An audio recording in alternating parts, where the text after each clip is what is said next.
এই দুই চারটা নাস্তিক ব্যতীত ৭১ টিভিকে কোনো মুসলমান সাবস্ক্রাইব করে রাখতে পারে না, ঠিক কিনা বলেন?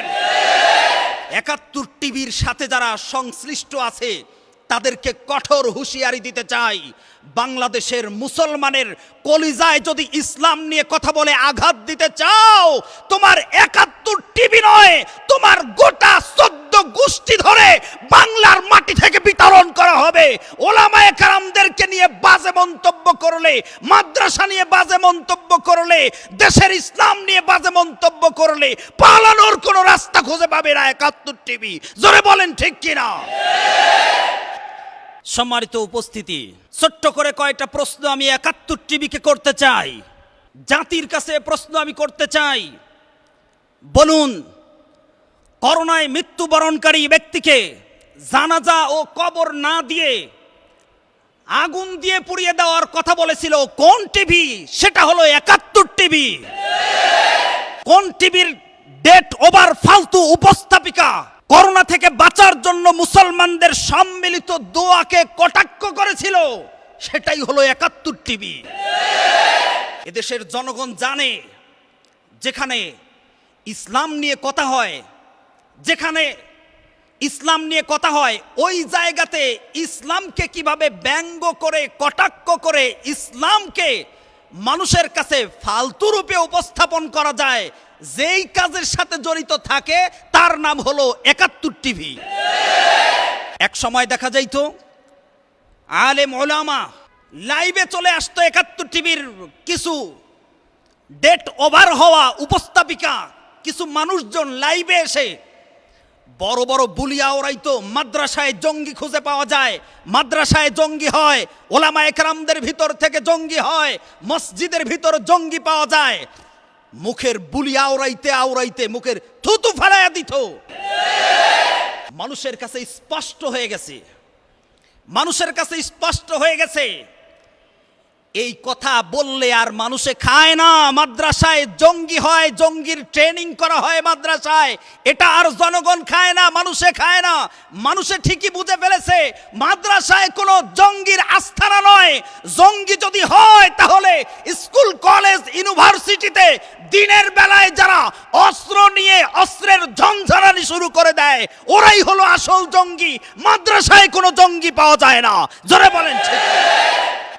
মাদ্রাসায় জঙ্গি পাওয়া যায় না। মানুষে বুঝে ফেলেছে। এই সময় আমাদের দেশের সম্মানিত একজন মন্ত্রী বলতে বাধ্য হয়েছে, আমরা জানতাম না, কিন্তু কিছু কান পড়ার মানুষ আছে যারা কানে কানে কথাগুলো বলে দিত। যারা এই কান পড়ার মানুষ কানে কানে কথা বলতো, তাদের ভিতর থেকে অন্যতম টিভি এবং উপস্থাপিকা ছিল যারা উপস্থাপন যারা করত, তারাই হলো ৭১ টিভির মানুষেরা। আজকে বলতে দ্বিধা নাই, আজকে বলতে দ্বিধা নাই। সম্মানিত উপস্থিতি, শুধু একটা কথাই বলবো, শুধু একটা কথাই বলবো, ৭১ টিভির সাথে যারা সংশ্লিষ্ট আছে তাদেরকে কঠোর হুঁশিয়ারি দিতে চাই, বাংলাদেশের মুসলমানের কলিজায় যদি ইসলাম নিয়ে কথা বলে আঘাত দিতে চাও, তোমার ৭১ টিভি নয়, তোমার গোটা ১৪ গোষ্ঠী ধরে বাংলার মাটি থেকে বিতরণ করা হবে। ওলামায়ে কেরামদেরকে নিয়ে বাজে মন্তব্য করলে, মাদ্রাসা নিয়ে বাজে মন্তব্য করলে, দেশের ইসলাম নিয়ে বাজে মন্তব্য করলে পালানোর কোনো রাস্তা খুঁজে পাবে না ৭১ টিভি। জোরে বলেন ঠিক কিনা? বাংলাদেশের মুসলমান, বাংলাদেশের মানুষগুলো এরা সব কিছু বুঝে গেছে। এখন ঘরের ভিতরে এসি রুমের ভিতরে বসে বসে, এসি রুমের ভিতরে বসে বসে বড় বড় বুলিয়া ওড়ানো যায়। শুধু একটা কথাই বলবো, এসির ভিতর থেকে বাইরে আসো, বাইরে এসে ইসলাম বিরোধী একটা কথা তুমি বাইরে এসে বলে দেখো।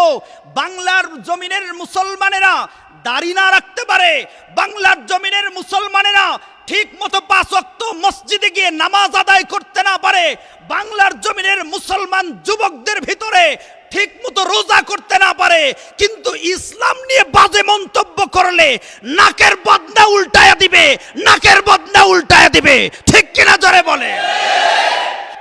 সুতরাং সাবধান, সাবধান। তোমরা যে জাতির কাছে কতটুকু জনপ্রিয় এটা বুঝতে হলে গত 3 দিনের রেকর্ড দেখেন। 71 টিভিকে কিভাবে বাংলার জমিনের মানুষেরা কিভাবে বর্জন করেছে। 6.6 মিলিয়ন সাবস্ক্রাইব ছিল 71 টিভির চ্যানেলে, ইউটিউব চ্যানেলে। সেখান থেকে আমি আজকে দেখলাম 2.41, তার মানে 2 মিলিয়নের একটু বেশি সাবস্ক্রাইব আছে। যখন দেখেছে নাস্তিক্যবাদ, যখন দেখেছে ইসলাম বিরোধী কথা হয়, সে সময় কিন্তু বাংলার জমিনের মুসলমানের কাছে এই কথাগুলো আর খায় না, এই কথাগুলো আর খায় না। 2-4টা নাস্তিক বাংলাদেশের ভিতর হাতে গোনা কিছু আছে। আমার একটা দৃঢ় বিশ্বাস, এই 2-4টা নাস্তিক ব্যতীত 71 টিভিকে কোনো মুসলমান সাবস্ক্রাইব করে রাখতে পারে না। ঠিক কিনা বলেন?